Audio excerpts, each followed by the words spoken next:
تو اگر آسودہ رہنا ہے، فیکٹری میں کام بھی کرنا ہے، تو پھر مالک سے بنا کے رکھنی ہوگی نا۔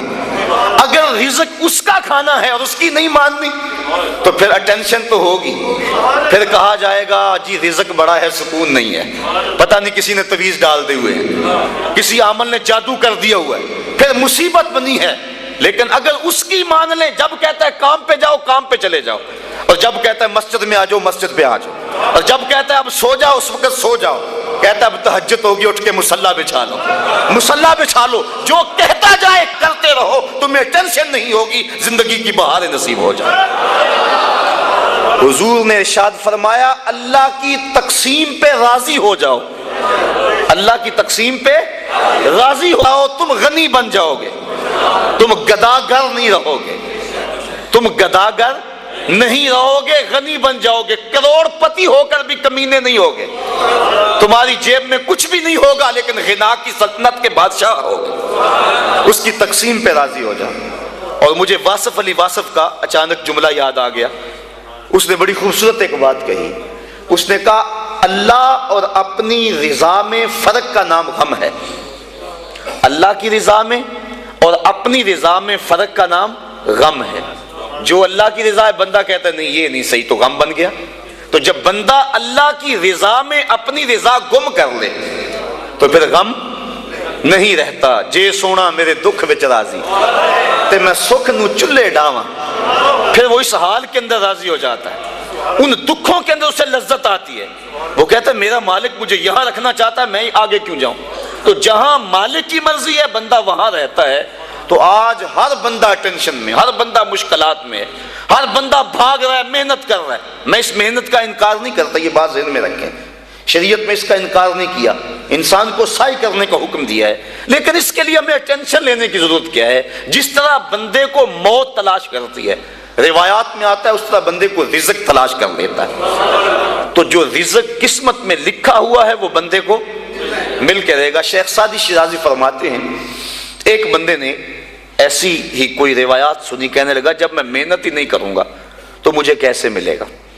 اس نے سب کچھ چھوڑ چھاڑ دیا اور ایک غار میں جا کے بیٹھ گیا، اور غار بھی کوئی تاریک تھی، وہاں کسی کا گزر بھی نہیں تھا۔ 2 4 5 دن گزر گیا تاکہ بے ہوشی پڑنے لگی۔ ایک قافلہ وہاں سے گزرا، غار میں انہوں نے جھانکا، دیکھا کہ ایک انسان ہے اور ادم ہویا ہے۔ انہوں نے جا کے دیکھا، غور کیا، یہ تو بھوک سے مر رہا ہے۔ انہوں نے کھانا لا کے اس کے سامنے رکھا، اس نے انکار کر دیا۔ اس نے کہا جب میں کچھ نہیں کروں گا تو وہ کیسے دے گا۔ انہوں نے کھانا بھی پیش کیا، اس نے انکار کر دیا۔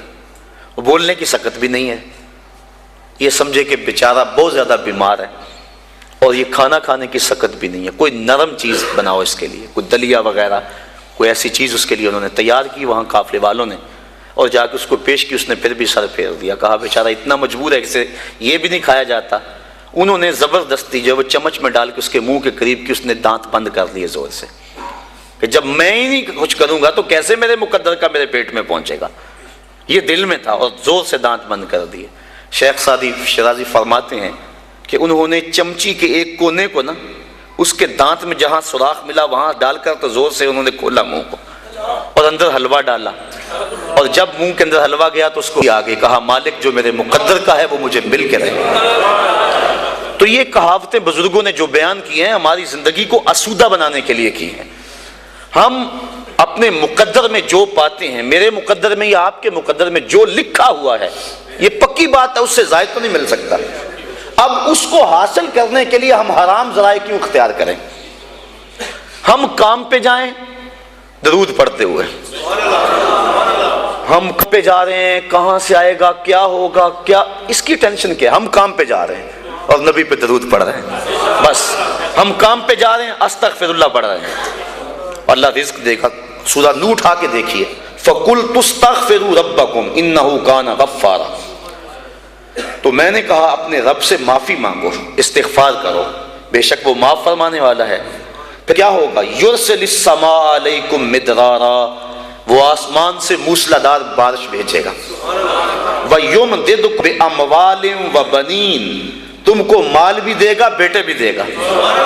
وَيَجْعَلْ لَكُمْ جَنَّاتٍ، اور وہ تمہارے لیے جنتیں اور باغ بنا دے گا۔ وَيَجْعَلْ لَكُمْ أَنْهَارًا، اور تمہارے نہریں جاری کر دے گا۔ اللہ اللہ اکبر، ما لکم لا ترجون للہ وقارا۔ آگے فرمایا کیا ہو گیا، تمہاری نظر میں اللہ کا وقار نہیں رہا؟ یعنی جس سے مانگنا ہے اس سے مانگ نہیں رہے، اور جو دیتا نہیں اس کے سامنے ہاتھ پھیلا رہے ہو۔ جب سحری کا وقت ہوتا ہے نا، سحری کا وقت، تو اللہ کی رحمتیں قریب آ جاتی ہیں۔ حدیث میں آتا ہے، آواز آتی ہے، حل من مسترزقن، کوئی رزق مانگنے والا ہے میں اس کی جھولی بھر دوں۔ حل من مستغفرن، کوئی بخشش مانگنے والا ہے میں اس کے گناہ معاف کر دوں۔ تو اس وقت اللہ کی رحمتیں آواز دے رہی ہوتی ہیں کہ کوئی رزق مانگنے والا ہو تو میں اس کی جھولی بھر دوں، میں اس کی جھولی بھر دوں۔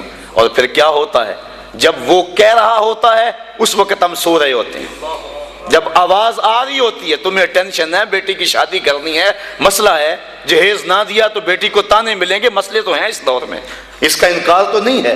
دن رات جو دوڑ لگی ہے اس کے سبب بھی ہیں۔ ہم جانتے ہیں کہ بھائی فیکٹری میں اوور ٹائم کیوں لگا رہے ہیں، انہیں پتا ہے کہ میں نے اپنی بہن کے ہاتھ پیلے کرنے ہیں۔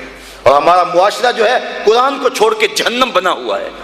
آج بیٹے والا مطالبہ کرتا ہے کہ جو ہے مجھے یہ دیا جائے، تو بنی ہوئی ہے، لیکن اب کیا کیا جائے، اس کے لیے ٹینشن موجود ہے، لیکن ہم ذرائع استعمال کرتے ہیں، اس کے لیے محنت کرتے ہیں، کوشش کرتے ہیں، لیکن جو دینے والا ہے جب وہ پکار رہا ہے اس وقت کیوں سوئے ہوئے ہیں؟ وہ کہتا ہے کوئی رزق مانگنے والا ہے تو جھولی پھیلائے، میں اس کی جھولیاں بھر دوں گا۔ اللہ اکبر۔ تو اللہ کے حضور جب بندہ طلب کرتا ہے تو اللہ تعالیٰ بندوں کے اٹھے ہوئے ہاتھوں میں اپنی رحمتوں کی برسات کر دیتا ہے۔ تو بات کہاں سے کہاں نکل گئی کہ انسان کو اگر اللہ کی تقسیم پہ رضا نصیب ہو جائے تو پھر وہ سب سے بڑا، حضور نے فرمایا، غنی بن جائے گا۔ اس کے لیے زندگی کی مشکل ختم ہو جائے گی، ورنہ کروڑوں اربوں خربوں روپے بھی ہوں لیکن اس کو تسکین قلب نصیب نہیں ہوگی۔ اور جب بندہ اللہ کی رضا پہ راضی ہوگا بس اس کو زندگی میں بہاریں نصیب ہو جائیں گے۔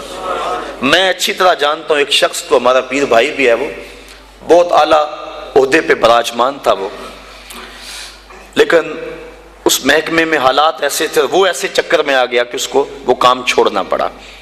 اب وہ لوہے کی ڈھلائی والی بھٹی پہ کام کرتا ہے اور تقریباً 20-25 کلومیٹر کے قریب فاصلہ ہے جو سائیکل پہ آتا جاتا ہے۔ تو میں نے ایک دن اسے پوچھا، میں نے کہا کہ اچھی ٹھاٹ باٹ کی نوکری تھی اور آپ نے چھوڑ کے اس کو اختیار کر لیا، اب صبح جاتے ہو، آج کل سردیاں بھی ہیں، نہر کا کنارہ ہے جہاں چل کے اسے جانا پڑتا ہے، تو مشکل تو بڑی ہوتی ہوگی۔ کہنے لگا اس میں اللہ نے میرے لیے لذتیں ہی بڑی رکھ دی، اور اللہ تعالیٰ اس کو زندگی عطا فرمائے۔ انسان جب اللہ کی رضا کے لیے کسی کام کا آغاز کرتا ہے اور گناہ کو چھوڑتا ہے، اللہ اس کے نیک کام کے اندر برکت ڈال دیتا ہے۔ کثرت اور چیز ہے، برکت اور چیز ہے۔ بہت سارے لوگ ہیں کثرت رکھتے ہیں لیکن برکت نہیں رکھتے، اور بہت سارے لوگ ہیں برکت کی دولت سے مالا مال ہیں اور برکت تھوڑے میں پڑ جائے تو برکت جب مالک ڈال دے تو پھر بندے کے لیے پریشانی ختم ہو جاتی ہے۔ اور آج ہمارے کٹھن حالات پیدا ہوئے، یہ کیوں ہوئے ہیں؟ اس کی ایک اور وجہ ہے جو آپ کے سامنے عرض کرنا چاہتا ہوں۔ امام خبیری نے اس روایت کو نقل کیا، حضور فرمایا سیاتی زمان علی امتی یفرون من العلماء والفقہاء فیبتلیہم بثلاث، میری امت پہ ایک وقت آئے گا کہ لوگ علماء اور فقہاء کی صحبت سے دور بھاگنا شروع ہو جائیں گے۔ فَيَبْتَلِيهِمْ بِثَلَاثٍ، تو اللہ تعالیٰ ان کو 3 طرح سے آزمائے گا۔ جب لوگوں کی حالت یہ ہوگی کہ اچھے لوگوں کی سنگت صحبت اختیار کرنا چھوڑ دیں گے، 3 آزمائشیں ان پہ نازل ہوں گی۔ پہلی آزمائش یہی، جس کے لیے آج کے مضمون کا سارا رخ ہی مڑ گیا، لیکن چلو یہ بھی ضروری باتیں میں آپ کی گوش گزار کر رہا ہوں۔ یرفع البرکۃ من کسبہم، پہلی بات یہی کہ ان کے کسب سے، کاروبار سے، مال سے برکت اٹھا لی جائے گی۔ پہلی نحوست علماء کی صحبت سے دور بھاگنے کی وجہ سے ان کو جو ملے گی۔ دوسری نحوست، ان کے اوپر ظالم حکمران مسلط کر دیے جائیں گے۔ اور تیسری نحوست اور بڑی خطرناک، وَيَخْرُجُونَ مِنَ الدُّنْيَا بِغَيْرِ الْإِيمَانِ، اور دنیا سے بغیر ایمان کے اٹھ جانا اندیشہ ہو۔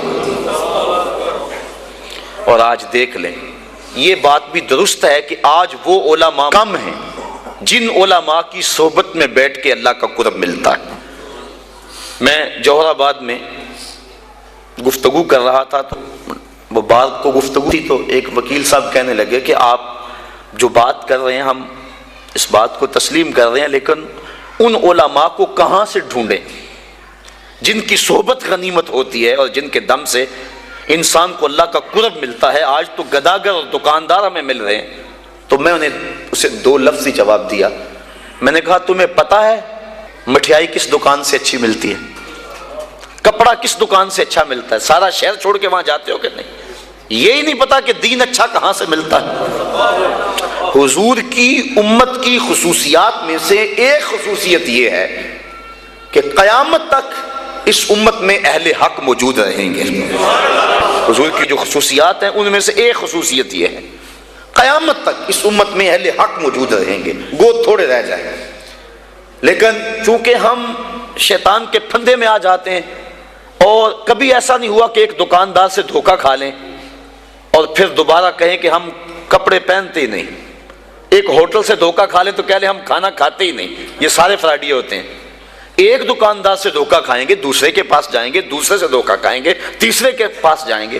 لیکن یہاں کیا ہوتا ہے؟ ہم کسی ایسے شخص کے پاس چلے جاتے ہیں جو دین کے نام پہ کاروبار کر رہا ہوتا ہے، اور پھر جب اس سے ہم ڈسے جاتے ہیں ہم سارے طبقے سے بدزن ہو جاتے ہیں۔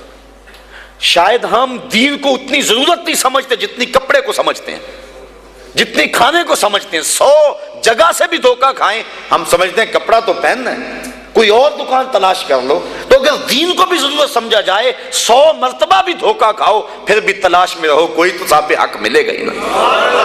اور پھر تم نے دھوکہ بھی تو اللہ کے نام پہ کھایا ہے نا۔ حضرت عمر فاروق رضی اللہ تعالیٰ عنہ جو غلام لمبی نمازیں پڑھتا تھا اس کو آزاد کر دیتے تھے کہ یہ لمبی نمازیں پڑھ رہا ہے۔ غلاموں کو پتہ چل گیا، جو ان کی ملک میں غلام آتے وہ لمبی لمبی نمازیں ان کے سامنے پڑھتے اور آپ ان کو آزاد کر دیتے۔ کسی نے کہا کہ تم نہیں جانتے کہ یہ دکھاوے کی نمازیں پڑھتے ہیں، یہ تمہیں دھوکہ دیتے ہیں؟ حضرت عمر فاروق نے فرمایا اللہ کے نام پہ دیتے ہیں نا، میں 100 بار یہ دھوکہ کھانے کے لیے تیار ہوں۔ تو اگر وہ لوگ جو چائے کی پیالی پہ دین بیچیں، وہ لوگ بھی منبر و محراب پہ براجمان ہیں، وہ بھی لوگ تو موجود ہیں جو تاج شاہی کو ٹھوکر بھی نہیں مارتے۔ بستے ہیں کچھ ایسے پراگندہ تباہ لوگ بھی، افسوس کہ تمہیں میر سے صحبت نہیں رہی۔ وہ لوگ جن سے مل کے زندگی سے عشق ہو جائے آپ نے شاید نہ دیکھے ہوں مگر ایسے بھی ہیں۔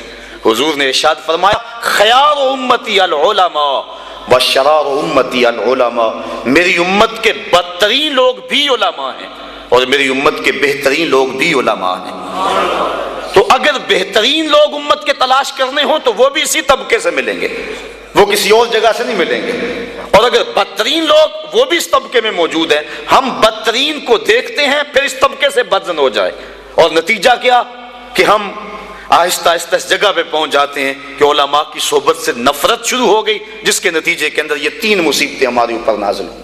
پہلی مصیبت یرفع البرکۃ من کسبہم، رزق سے برکت اٹھا لی گئی، اور دوسری بات کہ ظالم حکمران مسلط کر دیے گئے، اور تیسرا دنیا سے بغیر ایمان کے چلے جانے کا اندیشہ پیدا ہوا۔ اور آج ہے نہیں، لوگ بیرون ملک جانے کے لیے مرزائی لکھ رہے ہیں، کتنے لوگ ہیں ایسے۔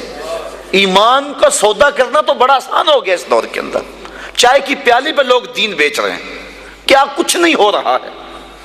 اللہ اکبر۔ حضور نے توبہ توبہ، حضور نے نشاندہی کی تھی کہ آدمی صبح کو مومن ہوگا اور شام کو کافر ہوگا، یصبح مومنا ویمسی کافرا، صبح مومن ہوگا شام کو کافر ہوگا، اور پھر فرمایا شام کو مومن ہوگا صبح کو کافر ہوگا۔ لا یبقى من الاسلام الا اسمہ ولا یبقى من القرآن الا رسمہ مساجدہم عامرۃ وہی خراب من الہدى۔ وقت آئے گا کہ قرآن صرف رسم کے طور پہ پڑھا جائے گا، اسلام صرف نام کا رہ جائے گا، مسجدیں زیب و زینت کے لحاظ سے تو آباد ہوں گی لیکن ہدایت کے نور سے خالی ہوں گی۔ جس دور کی نشاندہی کی گئی تھی کیا وہ اب دور موجود نہیں ہے؟ اپنی زندگی کو اس ڈھب سے گزاریں، آخرت کی زندگی بہتر ہو جائے جو نہ ختم ہونے والی ہے۔ کار ما آخر شدو آخر زما کار نشد، مشتخا کے ما غبارے کوچائے یار نشد، و آخر دعوانا ان الحمدللہ رب العالمین۔